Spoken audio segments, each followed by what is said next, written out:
સુરત હીરા ઉદ્યોગમાં ચાલી રહેલા લાંબા સમયની મંદીને કારણે પાયમાલ થયેલા રત્નકલાકારોના બાળકોના શિક્ષણના હિતને ધ્યાનમાં રાખીને ગુજરાત સરકાર દ્વારા 13,500 રૂપિયાની શિક્ષણ સહાયની જાહેરાત કરવામાં આવી હતી।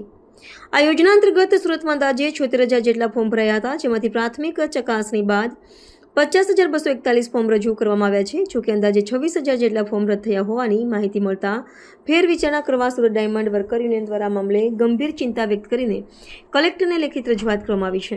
મારું નામ છે Bhavesh Tank, diamond worker union vice president. સરકાર દ્વારા જે જાહેર કરવામાં આવે શિક્ષણ રાહત પેકેજની અંદર સુરત ખાતે 74,000 ફોર્મ ભરાયા હતા। એમાંથી 48,000 રત્ન કલાકારોના 50,000 કરતાં વધારે ફોર્મ પાસ કરવામાં આવ્યા હતા અને 26,000 ફોર્મને બે કારણો મેજરથી લઈ અને રિજેક્ટ કરવામાં આવ્યા છે। એમાં પહેલું કારણ એ છે કે ફોર્મ અધૂરા ભરેલ હતા અને ફોર્મની અંદર જે જીઆર પ્રમાણે તારીખ પણ લખેલી નહોતી।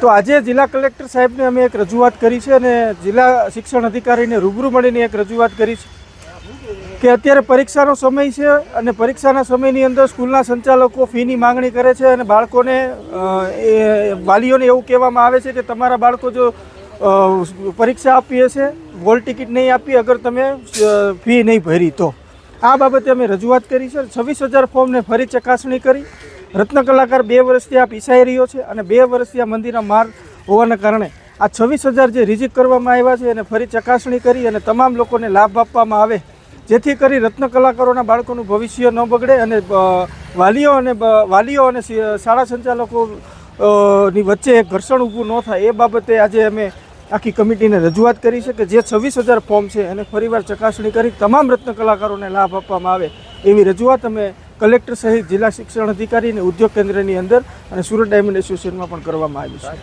છે। કારણ એક બે જ અમને મેજર તપાસની અંદર અમે જાણવા મળ્યા છે કે એક અધૂરા ફોર્મ હતા અને બીજું કારણ એવું હતું કે જીઆર પ્રમાણે તારીખો નહોતી લખેલી, પરંતુ રત્ન કલાકાર એટલા અભ્યાસુ નથી કે સરકારના જીઆરને સરળતાથી સમજી શકે। તો સરકારે મોટું મન રાખી અને તમામ રત્ન કલાકારોને શિક્ષણ ફી ચૂકવવી જોઈએ, કારણ કે મોટો આંકડો નથી અને ગુજરાત સરકાર માટે કોઈ મોટી વાત નથી।